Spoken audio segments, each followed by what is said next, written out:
તો હાલો મિત્રો, ફરીથી મારા પાંગા જેવા વિડીયોમાં તમારું સ્વાગત છે।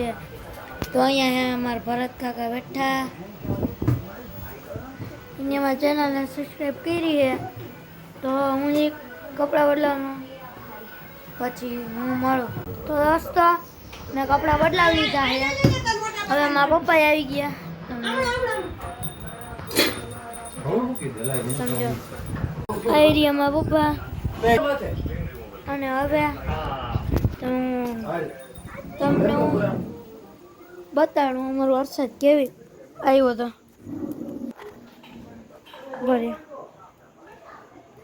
જોયું સમજો કેમ બાકી અને વિડીયોમાં એટલું જ ને, એટલું નથી લોન કરવો જોઈએ ને આપણે। તો તમે જોઈ લો હું કેવી રીતે હું એટલા ભેગા કરીને હું કેમ મારી મોજ